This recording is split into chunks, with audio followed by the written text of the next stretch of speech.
for tonight's first debate in Milwaukee, Wisconsin. It's a crucial swing state. It helped President Biden win the 2020 election, and Republicans are looking to flip it back red in 2024.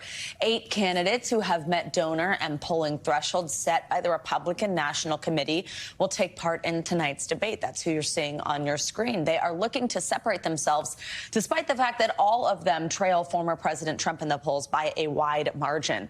Trump also qualified for the debate, but is skipping this event. He's also hinted at not taking part in future debates. We have full coverage this morning, starting with NBC News correspondent Dasha Burns from Milwaukee. Joe, Savannah, good morning. This is a major day for the GOP, for these candidates, and yet it is another major Republican event that is playing out very much under the shadow of the former president. He has, in fact, forced this by counter-programming the event with his own pre-recorded interview with Tucker Carlson that will be played out on the platform X at some point today, likely around the same time as the debate. He's also turning himself in Atlanta tomorrow, which is also going to take up a lot of oxygen. We know that the hosts of the debate are going to be asking candidates about the former president. So the challenge for the folks on the stage tonight will be, how do they navigate that? How do they present a contrast with the former president, who is by and large the front runner, who is somebody that they need to present that contrast with, and yet they're nervous to alienate that base. We've watched them on the campaign trail struggle to find their footing with how to do this, and tonight they will be really faced with that head on, as a lot of voters are going to be turning in really for the first time after the dog days of summer. We know that on that stage, the layout is going to have Florida Governor Ron DeSantis and Vivek Ramaswamy at the center. Ron DeSantis, likely the candidate that has the most to lose. He has the most name recognition. So the best outcome for him is really do no harm. He needs to get through this, look presidential. He does have the opportunity, though, without Trump on the stage, to show what a post-Trump world potentially looks like, what a front runner that is not former President Trump could look like. Should he do that? Perhaps he comes out as a success. Vivek Ramaswamy having a moment now, also likely to take a lot of arrows. So those two will have the biggest targets on their backs. Others trying to have those breakthrough moments. But really, the challenge is going to be crawling out from under the shadow of former President Trump and trying to create an event where perhaps folks don't miss the former president as much, while he is going to be, by and large, the center of attention. All right, lots to watch for. Dasha, thank you so much. Let's bring in NBC News senior national politics reporter Jonathan Allen. John, good morning to you. So, okay, we know Trump won't be at the debate, but he is always looming large. You have some candidates who are Trump critics, others who choose to defend them. So how might that play out tonight? It's a great question, Joe. And let me just say, I think that, I don't know if you saw the Fox forum before, where Stadium in America should have a picture of you and a picture of Savannah next to each other at that huge macro level. But as far as how this is going to play out in the debate tonight, the elephant is not going to be in the room. And yet we know Bret Baier, one of the hosts, has said already that there will be questions about Donald Trump, that there will be questions to these candidates where they're going to have to deal with him not being there. I think all of them are going to try to find a way to distinguish themselves from each other and distinguish themselves from Donald Trump. Without necessarily directly addressing him, which just shows how much he looms over this debate. If any candidates are watching right now, they are also welcome to wear pink on Wednesdays as well. So fashion choices aside, what do we know about the format for tonight's debate? What are the topics we think are going to be discussed? I mean, is this going to get kind of wonky? It'll be a broad range of topics. I think you're going to certainly hear about everything from Ukraine to whether there should be exceptions in abortion bans, or whether these candidates would sign or veto abortion bans now that Roe versus Wade has been overturned, and the possibility of that happening at a national level. Some sort of abortion ban remains out there. So I think you're going to hear about a lot of topics. I don't know how deep in the weeds these candidates are going to want to get. Most of them have not put out really sort of robust, detailed policy ideas yet. Donald Trump actually probably has the most comprehensive policy plan out there. He's been doing very, sort of short policy videos and the like. So as for Trump, the front runner, he does have some counter programming planned. Dasha mentioned a little bit, but what can we expect, and could that draw attention from the actual debating candidates?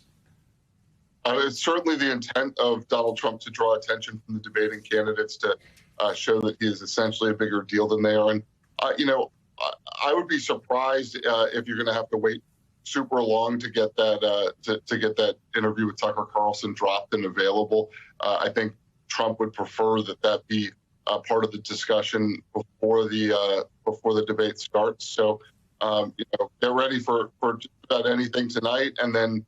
Of course, he is turning himself in Atlanta tomorrow night, which will probably put a bookend real quickly on this debate. All right, John, we know you'll be watching tonight. Thank you so much for joining us. And a programming reminder, we will have complete analysis of this first GOP debate as part of our Meet the Press special with moderator Chuck Todd. You can watch it tonight at 11 p.m. Eastern right here on NBC News Now.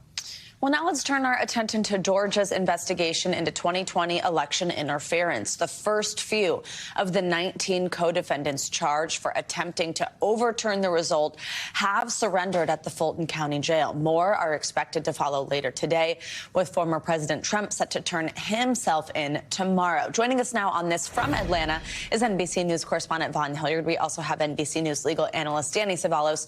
Good morning to both of you, Vaughn. I will start with you there on the ground because two more people did surrender overnight. Tell us about their alleged roles in this. And we also understand that Trump's former lawyer, Rudy Giuliani, also one of these defendants, expected to follow suit later today, which of course will be a big moment, right?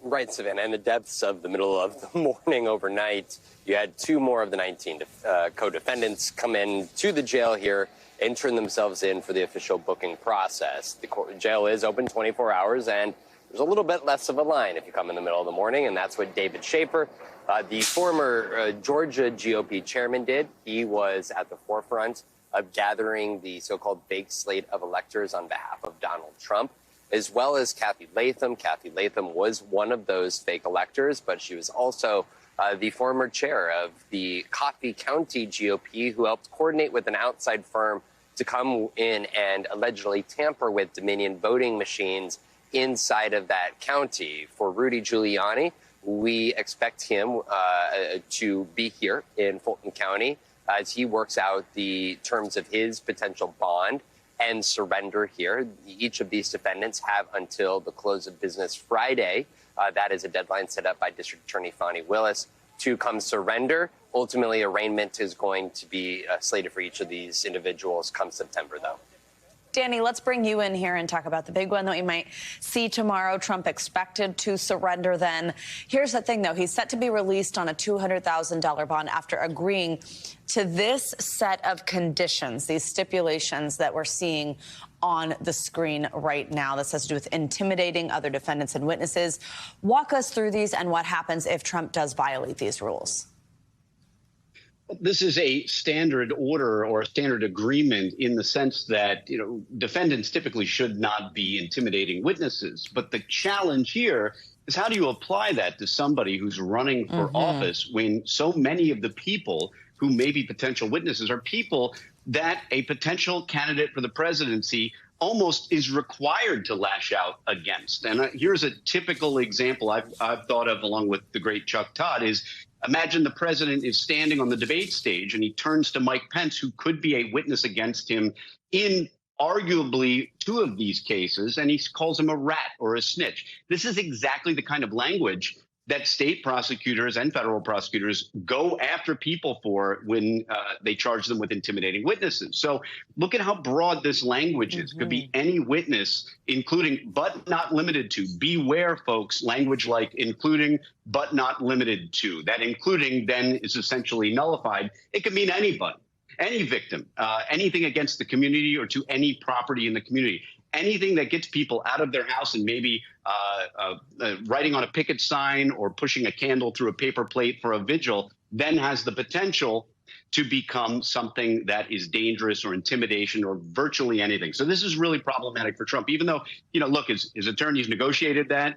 It's definitely they got the least onerous, the least, restrictive that they could. But this is going to be a problem for the president, former president. So then, Danny, do we have any idea? Like I said, he's going to be out on bond. If he were to do one of those things that you just described, what happens? Here's what I picture happening. I picture prosecutors watching him closely and erring on the side of safety and going into court whenever they think he's doing something that's arguably intimidation. But then that's part of their victory, because every time they go back to court, they're going to fatigue some judge who, after a certain point, is probably going to start thinking, look, he should just stop talking. This is wasting court resources. I'm just going to fine him. And then, of course, the way this typically works is that it's incremental. Maybe you start with fines, but at the end of the road, you can incarcerate a defendant for violating some of these orders. All right, Vaughn, let's bring you back in here because I do want to ask about a couple more co-defendants that we saw surrender yesterday. Trump's former lawyer, John Eastman, and bail bondsman Scott Hall. What happened there?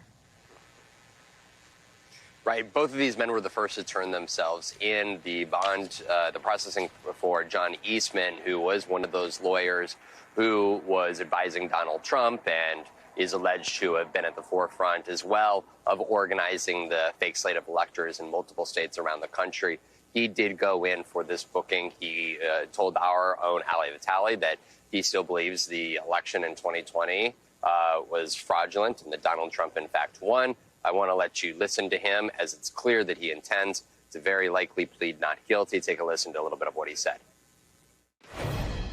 My legal team and I will vigorously contest every count of the indictment in which I have been named, and also every count in which others are named. I am confident that when the law is faithfully applied in this proceeding, all of my co-defendants and I will be fully vindicated.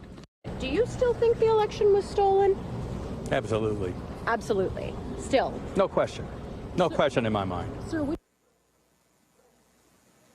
And this is going to be the story of these 19 defendants, including Donald Trump, is the extent to which they stick together or which potentially others may plead guilty and work with prosecutors here. But there are a lot of question marks. This is going to be expensive legal defense for each of these co-defendants. And as they each come in for their surrendering and booking process, this is just the beginning of what could be a long process ahead of potential trial. Absolutely. And we know, Vaughn, you'll stay on it, and we'll, of course, have this coverage throughout the day as people potentially continue to surrender. Danny, quickly, before I let you go, I do want to switch gears here. We have some new developments in the classified documents case. So a court filing yesterday revealed that a key witness provided new information that implicated Trump and his two co-defendants. This is after switching lawyers. So the filing showed that he changed his testimony in July. That was just weeks before special counsel Jack Smith updated the indictment. How significant is that, and how common is that for witness testimony to change or for them to retract it? Witness testimony changes. Sometimes it changes before they've even testified and after they've spoken to federal agents, in which case they may have committed a crime. That's Section 1001, false statements, doesn't require sworn testimony. But the point is, witnesses who find themselves in a bit of a legal jam have a tendency to massage the truth. And they don't realize that by the time any federal agents are asking questions, they usually already know the answers. They're pretty much seeing whether you're going to try to lie to them. So sometimes witnesses make it all the way to the grand jury room and give false testimony there. So it isn't that unusual for witnesses to lie. It's not that unusual for witnesses to perjure themselves. But what's really interesting here is that you have a potential conflict of interest. And arguably, according to the government, it's an actual conflict of interest where you may have an attorney who formerly represented a witness who may testify against that attorney's now client. So that is an uphill battle in fighting a conflict of interest challenge by the government. It looks to me like the government might have the edge here. This is the conflict of interest. This is seems pretty clear under the existing case law. All right, Danny Cevallos, Vaughn Hilliard, thank you both so much. Hurricane season is heating up in the Atlantic after a relatively slow start this year. Experts are tracking at least 5 systems making their way across the ocean, and they expect more to form later this week. Another tropical storm, Harold, made landfall in Texas on Tuesday. It brought heavy rains and coastal flooding near Corpus Christi. But none of these storms is expected to leave behind a trail of destruction like Tropical Storm Hillary, which hit the West Coast. NBC News correspondent Aaron McLaughlin shows us how Southern California is cleaning up. Tropical Storm Harold makes landfall in southern Texas, bringing heavy wind and rain. As some in Southern California are digging themselves out of the mess Tropical Storm Hillary left behind. after record rainfall flooded streets and blanketed entire communities in sludge. Sad that we have to go through all of this. The round-the-clock cleanup continues. In the San Bernardino National Forest, a harrowing search and rescue operation now underway after a massive mudslide barreled down the mountain and completely wiped out this bridge, cutting off a small community just over that way, home to the only person missing from Tropical Storm Hilary. That community now covered in mud. A source tells NBC News the search for the missing woman now underway. Scariest thing my whole life. Up the road, resident Stephanie Noyes and her dogs were rescued today after being stranded for more than 48 hours. How'd you get the word out that you needed help? I found out earlier. I went out to the river out there and had a white towel. And when the helicopter came over, I started going like that. And I guess they came back and told them that there was somebody to rescue. Meanwhile, near Palm Springs, relief. Thank God. Please stay, boss. After firefighters rescued the elderly using construction equipment. There's sinkholes back there. There's still standing mud of up to 5 feet. That is new video released shows this Alaska Airlines flight making a dramatic landing in Orange County during the height of the storm. Sparks flying from the landing gear. There's sparks outside. The cause is still being investigated. Meanwhile, life-threatening emergency at a Los Angeles hospital. We had 241 patients that were actually impacted by this power outage. After the backup generators failed, firefighters desperately evacuated patients, some critically ill. A woman gave birth to a healthy baby girl under the glow of flashlights. And we had a whole lot of them, and the baby's fine. As California recovers, no relief for Texas after Mother Nature's relentless onslaught. I've just heard from a source that the rescue mission for that stranded community is now over. Anyone who wanted to leave was evacuated by helicopter. As for the missing woman, the source told me they managed to reach her home today. It was completely demolished. No sign of her. The search continues. Back to you. All right, Erin McLaughlin, thank you so much. You might need to grab your umbrella this week. Let's get a closer look at how the wet weather could impact where you live. That's right. Meteorologist Michelle Grossman is here in studio with us. Hey, Michelle, good morning. Hey there, guys. Great to see you. Yeah, we're looking at a few spots today that you might need the umbrella. The first spot being the southwest. We're looking at flood risk there. That's what's left over from Harold. So we could see some localized flooding in spots. Also, portions of the Great Lakes. We have a storm system that's moving through. That could bring the chance of severe weather. That's going to move to the northeast tomorrow. And then smack dab in the middle, we're looking at dangerous heat. This is a big story today where we're looking at temperatures soaring into the 90s, into the 100s. First, let's start with the stormy weather in the Great Lakes. Showers and storms crossing the Great Lakes today. We'll see a few storms that could produce winds up to 60 miles per hour, some localized flooding as well, some really heavy downpours. Low hail threat, but could see some hail in spots and also a couple tornadoes. This will slowly move off to the east, and then we're going to see rain developing in portions of the northeast. Some really heavy storms in parts of Ohio with really high winds, and also the chance for some storms in the afternoon and evening hours from Michigan and also New York. That's once you get that daytime heating going. So for today, 11 million people at risk, winds gusting up to 60 miles per hour, especially where you see the yellow here. So Detroit to Cleveland, Erie, that's the likeliest chance of seeing some gusty storms. That would be later on this afternoon into the evening hours. Rainfall, we could see quite a bit in some spots, especially where you see those darker colors, the reds, the oranges, the yellows, indicating that we could see 2, even 3 inches of rain in some spots. And this is through Friday because we're going to see this moving off to the northeast as we go throughout the next couple of days. The second spot where we're seeing some storms would be in portions of the southwest. Again, that's the remnants of Harold, and we could see some localized flooding as well. Generally lighter amounts, but isolated amounts up to 3 inches, especially where you see those mountains. Then the big story, we're looking at 99 million people impacted by the heat today. Look at those heat alerts stretching from the south central states into the Midwest, the Ohio Valley, the southeast. So from Texas to South Dakota, even into West Virginia, and we will see those temperatures soaring once again. These temperatures are persistent. It's extreme heat. So many 100s on the map, 103 in Topeka. And guys, when you factor in the humidity, it's going to feel like 113 in spots. And I know, it's like unfathomable. And we have been talking about this for months and months. So the heat does continue. All right. Oh, my gosh. All right. Thanks, Michelle. Great to have you with us. Well, 8 cable car passengers are safe on the ground this morning after they were rescued yesterday in Pakistan when a wire snapped during their commute. NBC News foreign correspondent Ralph Sanchez has more on that dramatic save. A perilous rescue nearly 1,000 feet off the ground.